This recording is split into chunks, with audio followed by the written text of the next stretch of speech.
Every time your fingertips touch leather, peek immediately. Every time.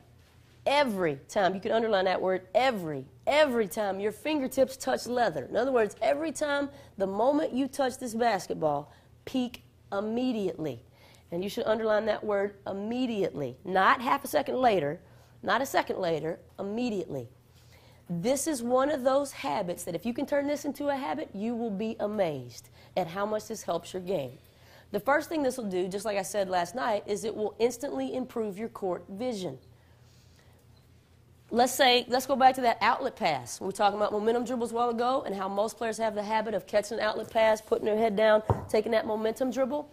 If you change that habit to catching that outlet pass, though your fingertips have just touched leather, and taking a peek at that rim, and let's say all of a sudden one of your teammates is wide open, instead of taking that momentum dribble, you pass it up ahead and you make one of those special passes that make people think you're the greatest point guard in the world. All because you have that habit of peeking immediately. Also, this is one of those habits that will make you harder to guard. This is one of my biggest pet peeves about point guards. A lot of point guards have this attitude that, and they're really proud of this, they have this attitude that, well, I'm a pass-first point guard. I think pass first, score second, as if that's a good thing. But I would argue that the greatest point guards in the world actually think score first, pass second. And don't misunderstand what I'm saying. I'm not saying that the greatest point guards in the world, every time they catch it, they're shooting it, or every time they're catching it, they're trying to go one-on-one. That's not what I'm saying at all. What I'm saying is I would argue that the greatest point guards in the world, every time they catch the ball, they're a threat to the defense. In other words, people have to guard them.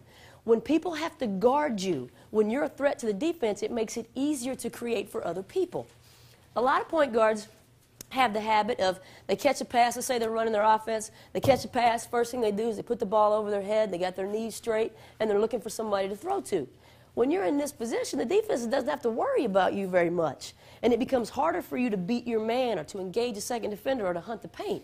I think the best players in the world are in the habit of catching that thing, peeking at the rim, and getting in attack mode. Now people have to play you. People have to guard you. Then it makes it easier to beat people and create openings for your teammates.